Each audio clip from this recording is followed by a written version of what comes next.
Secondary market അതിന്റെ വിജയഗാഥ തുടരുമ്പോൾ primary മാർക്കറ്റിലും കഥ വ്യത്യസ്തമല്ല. ധാരാളം കമ്പനികളാണ് IPOയുമായി വിപണിയിലേക്ക് എത്തുന്നത്. നിക്ഷേപകരുടെ ഭാഗത്തു നിന്നും മികച്ച പ്രതികരണവും പല കമ്പനികൾ ഇതിനകം സ്വന്തമാക്കി. ലിസ്റ്റ് ചെയ്ത പല കമ്പനികളുടെയും ലോങ് ടേം പെർസ്പെക്റ്റീവിലേക്കുള്ള വ്യൂവും പോസിറ്റീവായിട്ട് വിദഗ്ധർ വിലയിരുത്തുന്നുണ്ട്. IPO സമയത്ത് തന്നെ വാങ്ങി വെക്കുന്നത് വഴി ആ കമ്പനിയുടെ മുന്നോട്ടേക്കുള്ള വിജയത്തിന്റെ കൂടെ ഭാഗമാകാൻ സാധിക്കുകയാണ്. എങ്കിലും ഒരു കമ്പനിയുടെ IPO വരുന്ന സമയത്ത് നിക്ഷേപകർ പ്രധാനമായിട്ടും ശ്രദ്ധിക്കുന്ന ചില വസ്തുതകളുണ്ട്. ആദ്യമായി കമ്പനിയെക്കുറിച്ച് തന്നെയാണ് സൂക്ഷ്മമായി നിരീക്ഷിക്കുക. ഒപ്പം കമ്പനിയുടെ ഇൻഡസ്ട്രിയിലുള്ള സാധ്യതകളെയും വിലയിരുത്തുന്നു. ഇത്തരത്തിൽ ഇൻഡസ്ട്രി വൈസ് നോക്കുമ്പോൾ വളരെയധികം പൊട്ടൻഷ്യൽ ഉള്ള ഒരു മേഖലയാണ് ഓട്ടോമോട്ടീവ് ഇൻഡസ്ട്രി. ഓട്ടോമൊബൈൽ മേഖലയുടെ വളർച്ച നേരിട്ട് ഇമ്പാക്ട് ചെയ്യുന്ന മേഖല കൂടിയാണിത്.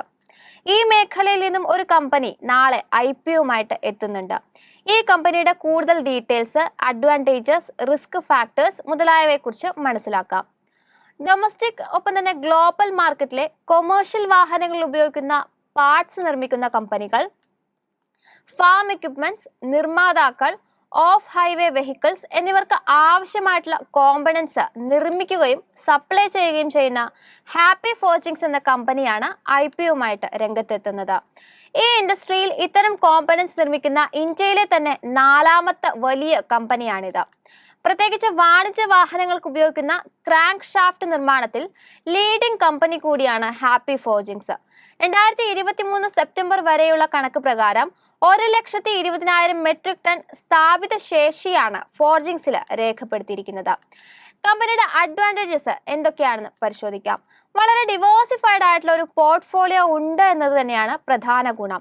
നേരത്തെ സൂചിപ്പിച്ചതുപോലെ വാണിജ്യ വാഹനങ്ങളിൽ ഉപയോഗിക്കുന്ന എക്യുപ്മെന്റ്സിന് പുറമെ ഫാം എക്യുപ്മെന്റ്സ് പോലുള്ള ഉൽപ്പന്നങ്ങളും കമ്പനി നിർമ്മിക്കുന്നുണ്ട്.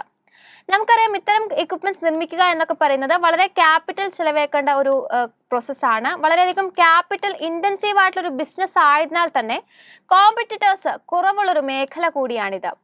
അല്ലെങ്കിൽ ഇത്തരം ഫോർജിംഗ് ഇൻഡസ്ട്രിയിൽ അത്ര എളുപ്പത്തിൽ ഒരു പുതിയ കമ്പനിക്ക് ഒരു എൻട്രി സാധ്യമല്ല. ധാരാളം റിസ്കുകളാണ് പുതിയ കമ്പനികൾക്ക് ഫേസ് ചെയ്യേണ്ടി വരിക. ഒന്നാമത്തേത്, ഈ ഇൻഡസ്ട്രിയിൽ പ്രൊഡക്റ്റ് അപ്രൂവൽ പ്രോസസ്സ് അല്പം കോംപ്ലക്സ് നിറഞ്ഞതും ഒപ്പം തന്നെ ലെങ്തിയുമാണ്. കൂടാതെ ഒരു കസ്റ്റമർ ബേസ് ബിൽഡ് ചെയ്തെടുക്കുക എന്ന് പറയുന്നത് പുതിയ കമ്പനികളെ സംബന്ധിച്ച് അത്ര എളുപ്പത്തിൽ സാധ്യമല്ല.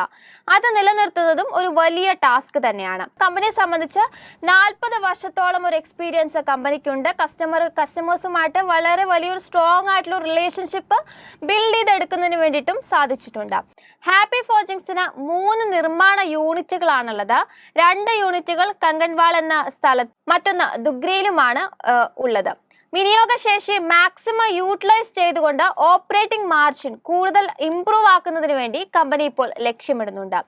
ഇതിന്റെ ഭാഗമായി കൂടുതൽ ഓട്ടോമേഷൻ പ്രാവർത്തികമാക്കുന്ന നടപടികൾ ഊർജിതമായിട്ട് കമ്പനി ചെയ്യുന്നുണ്ട്. വാല്യുവേഷൻ നോക്കിയാലും കമ്പാരിറ്റീവ്ലി ഉയർന്നതാണെന്ന് കാണാൻ സാധിക്കും.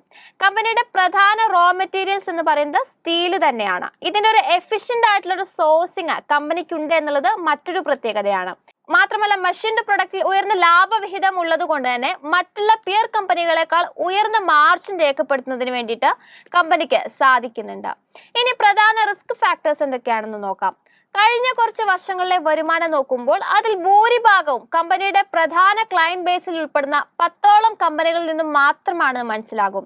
ഇപ്പോൾ ടാറ്റ മോട്ടോഴ്സ്, അശോക് ലൈലാൻഡ് മുതലായിട്ടുള്ള കമ്പനികളൊക്കെ തന്നെ കമ്പനിയുടെ പ്രധാന ക്ലയന്റ് ബേസിൽ ഉൾപ്പെടുന്ന കമ്പനികളാണ്. ഈ സാമ്പത്തിക വർഷത്തിന്റെ ഫസ്റ്റ് ഹാഫിലെ വരുമാനത്തിന്റെ 68% ഇത്തരം ക്ലയന്റുകളിൽ നിന്നുമാണ് ലഭിച്ചിട്ടുള്ളത്. മാത്രമല്ല കമ്പനി കൂടുതലും ബ്ലാങ്കറ്റ് പർച്ചേസ് ഓർഡറുകൾക്കാണ് മുൻതൂക്കം നൽകുന്നത്.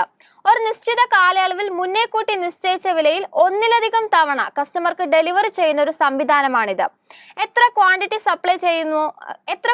സപ്ലൈ ചെയ്യണമെന്നോ അല്ലെങ്കിൽ പ്രൊഡക്റ്റ് പ്രൈസ് എത്രയാണ് എന്നതൊക്കെ വ്യക്തമാകുന്ന കരാറുകൾ ഇല്ലാതെയാണ് ഇത്തരം പർച്ചേസ് കസ്റ്റമർ നടത്തുക.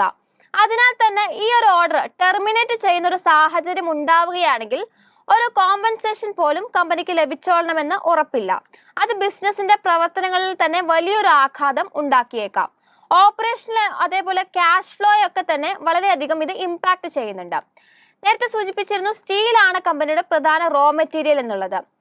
ഇന്ത്യയിൽ ലിമിറ്റഡ് സപ്ലൈസ് മാത്രമാണ് ഇത്തരത്തിൽ കമ്പനിക്ക് സ്റ്റീൽ സപ്ലൈക്ക് വേണ്ടിയിട്ടുള്ളത്.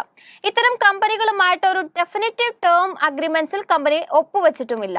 അതിനാൽ തന്നെ സപ്ലൈയിൽ എന്തെങ്കിലും ഡിലേ വരികയാണെങ്കിൽ അത് കമ്പനിയുടെ മൊത്തം പ്രവർത്തനങ്ങളെയും ബാധിക്കാൻ സാധ്യതയുണ്ട്. ഔട്ട്പുട്ടിനെയും കാര്യമായിട്ട് സാധിക്കുന്നുണ്ട്. ഇനി കമ്പനി ഷോർട്ട് ടേം അതേപോലെ ലോങ് ടേമിലേക്കായി വിവിധ വായ്പകൾ എടുത്തിട്ടുണ്ട്.